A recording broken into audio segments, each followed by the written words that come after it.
దేశంలో అన్ని చేంజ్ అయ్యాయి, మీ నగలు కూడా చేంజ్ చేయండి. మీ పాత నగకు గ్రాముకి 150 రూపాయలు ఎక్స్ట్రా పొంది కొత్త నగలు తీసుకోండి. అదే తక్కువ తరుగుకు మీ లలితలో మాత్రమే.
బ్రేకింగ్ న్యూస్ చూస్తున్నాం.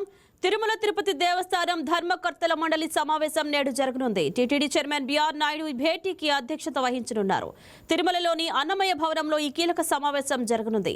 శ్రీవారి భక్తులకు కనిపించాల్సిన అదనపు సౌకర్యాలు, ఆలయ అభివృద్ధి తదితర విషయాలపై బోర్డు నిర్ణయాలు తీసుకోనుంది. ఈ సమావేశపు ఎజెండాలో పొందుపరిచిన మొత్తం 62 కీలక అంశాలపై ధర్మకర్తల మండలి సుదీర్ఘంగా చర్చించనుంది.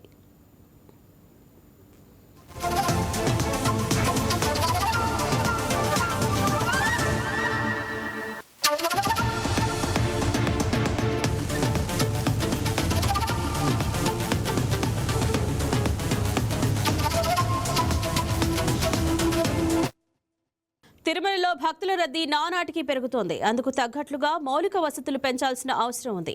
ఈ నేపథ్యంలో రవాణా సౌకర్యాన్ని మరింత మెరుగుపరిచేందుకు పాలక మండలి దృష్టి సారించింది. ఇందులో భాగంగా కుమారధార, పసుపుధార మధ్య డబుల్ లైన్ బ్రిడ్జి నిర్మాణానికి బోర్డు ఆమోదముద్ర వేయనుంది. అలాగే టీబీసీ, ఏటీసీ ప్రాంతాల్లోని పాత వసతి గృహాలపైన బోర్డు నిర్ణయం తీసుకోనుంది. శిథిలావస్థకు చేరిన 10 పాత కాటేజీలను పూర్తిగా తొలగించేందుకు తీర్మానం చేయనుంది. అటు కడప జిల్లా ఒంటిమిట్టలోనూ భక్తుల వసతికి పెద్దపీట వేయనున్నారు. శ్రీ కోదండరామస్వామి బ్రహ్మోత్సవాలకు వచ్చే భక్తుల కోసం అక్కడ కొత్తగా 100 గదుల నిర్మాణానికి బోర్డు ఆమోదం తెలుపనుంది. ఇదే అంశం గురించి మరింత సమాచారం తిరుపతి నుంచి మా కరెస్పాండెంట్ సెల్వం ఫోన్ ద్వారా సిద్ధంగా ఉన్నారు. గుడ్ మార్నింగ్ సెల్వం, చెప్పండి, నేటి టీటీడీ బోర్డు సమావేశంలో ప్రధానంగా ఏ అంశాలపై చర్చ జరుగుతుంది?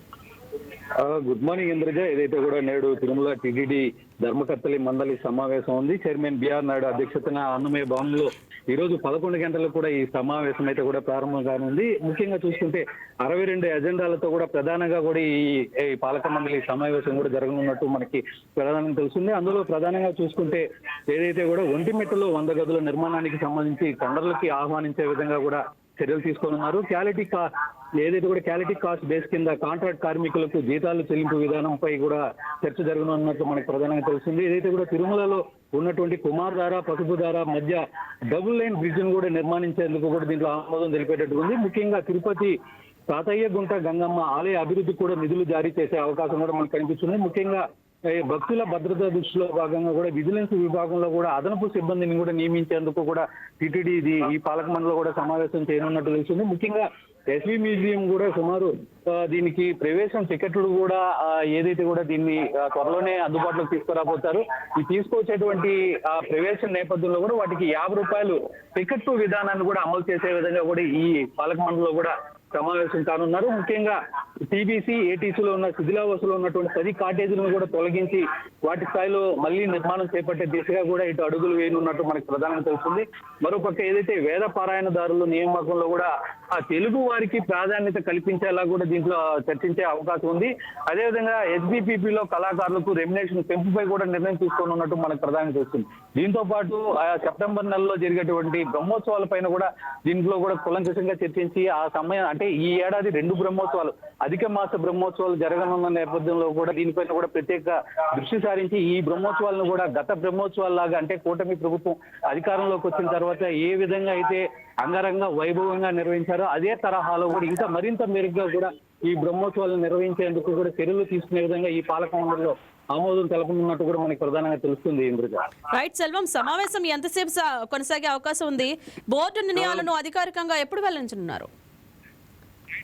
ఇంద్రజ, ఏదైతే చూసుకుంటే ఈ సమావేశం ఉదయం 11 గంటలకి ప్రారంభం అవుతుంది. ఏదైతే కూడా ముఖ్యంగా సంబంధించి 62 అంశాలు మాత్రమే ఉన్నాయి కాబట్టి కేవలం ఒక గంట లోపలనే కూడా ఈ సమావేశం కూడా పూర్తవుతుందని కూడా మనకి ప్రధానంగా తెలుస్తుంది. దీనికి సంబంధించి ఇప్పటికే టీటీడీ చైర్మన్ బిఆర్ నాయుడు కావచ్చు, దానికి ఆ పాలక మండలి సభ్యులు కావచ్చు, వీళ్ళంతా కూడా పెద్ద ఎత్తున కూడా ఇప్పటికే తిరుమలకి చేరుకున్నారు. మరి కాసేపట్లో కూడా ఏదైతే కూడా ఈ పాలక మండలి సమావేశం ప్రారంభం కానుంది. ఇంకొక గంటలో కూడా పూర్తి స్థాయి చర్చల అనంతరం కూడా మీడియా ముందు ఏ నిర్ణయాలు తీసుకున్నారనేది అంశాలను కూడా ప్రవేశపెట్టే అవకాశం అయితే కూడా మనకు కనపడుతుంది. Right, thank you Selvam.